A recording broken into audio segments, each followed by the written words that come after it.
خوش دوستان عزیز خیلی که گفتیم ما با بازار نوی جلجم میرویم که ما می‌خواد شانیان نام داره. حاضر آمدیم ما از پیش بحر شما نشان میدیم. در اینجا من یک چیز نو رو دیدم نمراتسیا داره یعنی که هشتم کورپوس دا چی است بدونیم اما هشتم کورپوس دا چیزایی که می‌خواستگیمون است همون چیز رو میگیم یعنی که بهوده نمیگردیم. سلام علیکم پدران مادران برادران و خواهران عزیز خوش آمدید به کانال همنوا. با شما هستم علی اکبر. امروز در بازار شانیان سابق جلجم قرار داریم.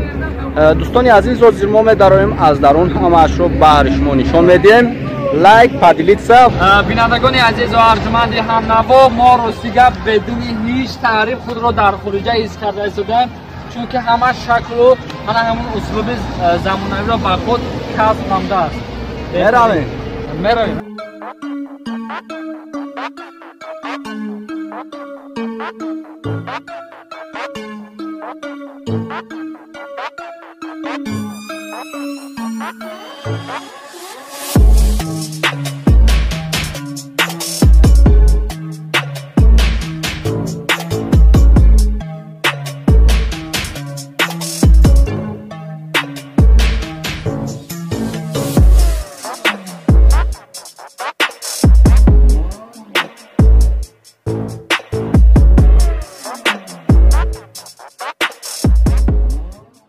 خیلی که بسیار مراجعت شده بود که ما چند قپش همی در روزها را مثال ویدیو کردیم پارتوفتیم و بسیار هم خواهش شد که اکنون در این سال 2020 بگیم بسیار با طلبات شد یعنی که در روزها را باید بپرسن مثال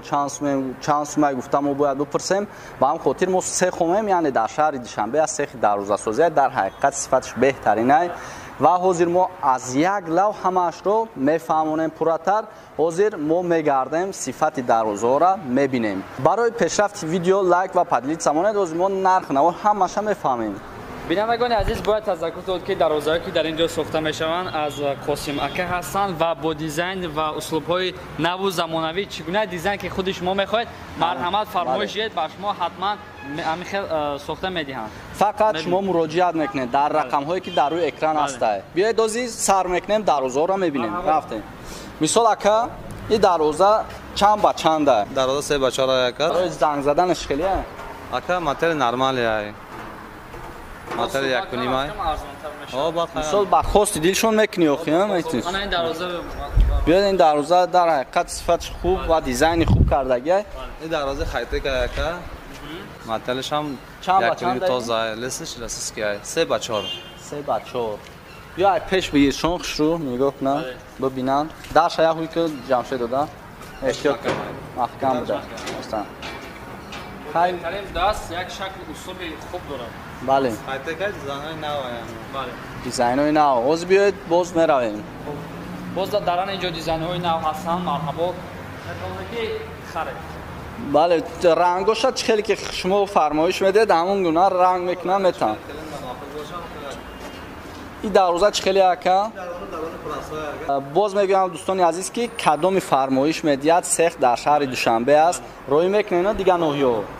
کجای فرمایش دادن این کدام ولایت که باشد مقصد شما زکس کنین تا در خونتون هم میبرن. خب میشود که مثلا خود دروازه رو امین کارمندان سخت چسبونن بهترین خود چون بوده میچسبونن بهترین احسن خانه رنگش سبز و سیاه ها چی شکل میبینن بهترین بوده ایشم ایش چند با چند اکا 3 با 4 اکا ای دور بگی که ببینن امیرا این دیزاین هم خوش روه بسیار میگیرم باشه بیرون هم هست اکا بیرون هم دیزاین نو هست و یکی از ویژگی این سخت در آن است که بینندگان عزیز میتوانند که با دیزاین حتی ملی تاجیکانه نیز دروازه ها رو ساخته به استفاده دهند با میتونن که دل خو دیزاین چون میگه که مثال این عمود که اینجا شیخلی که همه شخص چون میکرد شکل های اروپایی نیز بوده است اینجا حتی صورت چه روان کنن کدام صورت را میخواین روی کنن که چون میگیرن چیکار میکنن میتونن بله بهترین بیاد این گونه ایش کلانی بد نکی بهترین خب اکل اکبر با من دیزاین باشم پسم آمد خوب داشت این هم خوب مادام خوش شد راستی این هم میره گفته ها بهترین کود درش خیلی ها خب وابسته به این دروازه معلومه میده جوازان 3 با 4 яка. Aha. خوب است. 3 با 4 ish 3 با 4. Азам набуда берим астами ҷа душантар шада дорем. И баъд чиша гарант мети яка мисол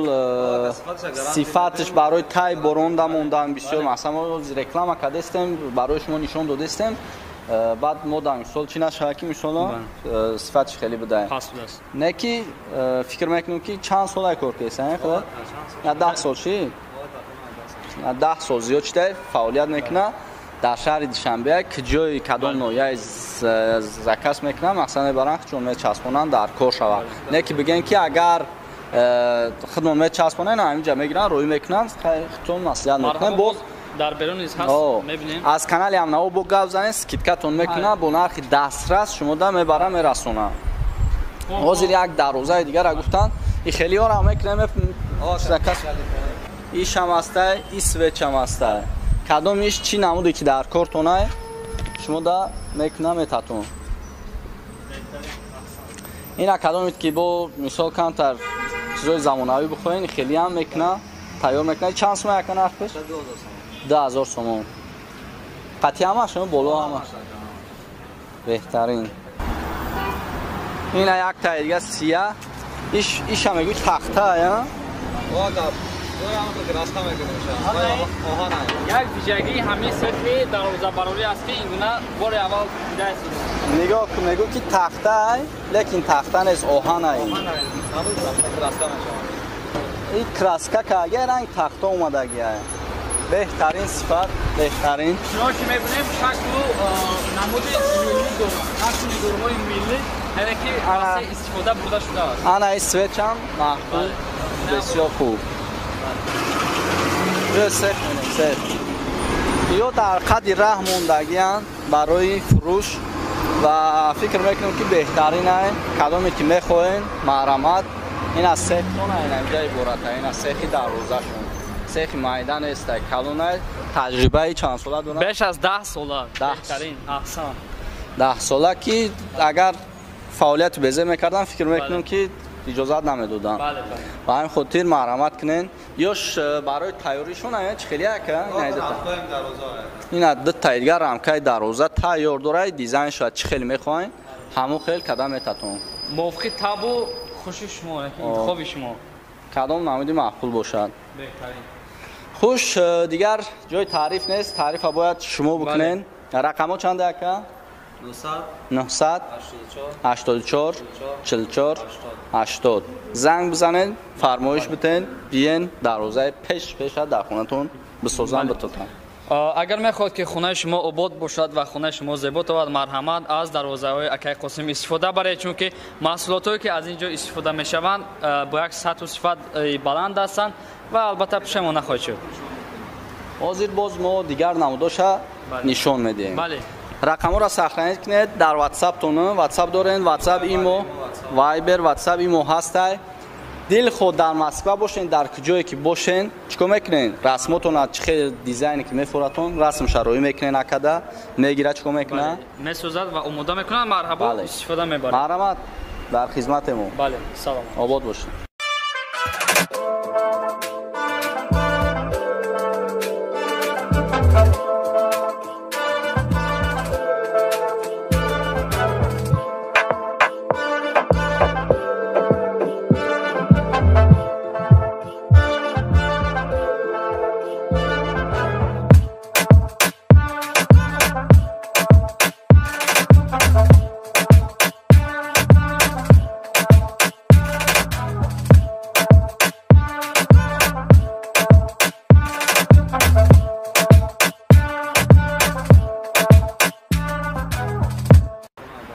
ده سال زیاد شده فعالیت میکنه در شهر دوشنبه که جای کدام نوعی زکاس میکنه مقصد میبرن چون میچسبونن در کار شود نه که بگن که اگر خدمت میچسبونن همینجا میگیرن روی میکنن خودتون مسئولیت میکنن با در برونیز هست میبینیم از کانال همناو با گپ زنید سکیتکاتون میکنه با نرخ دسترس شما دا میبرن میرسونه حاضر یک دروازه دیگه را گفتن این خیلی ها را میکنه زکاس ایش هم هسته ای سویچ هم هسته کدومیش چی نموده که در کارتونه شما دا میکنه میتاتون канали мо дар сомонаи YouTube ҳамнаво обуна шав ва аз видеоҳои нав бохабар бош.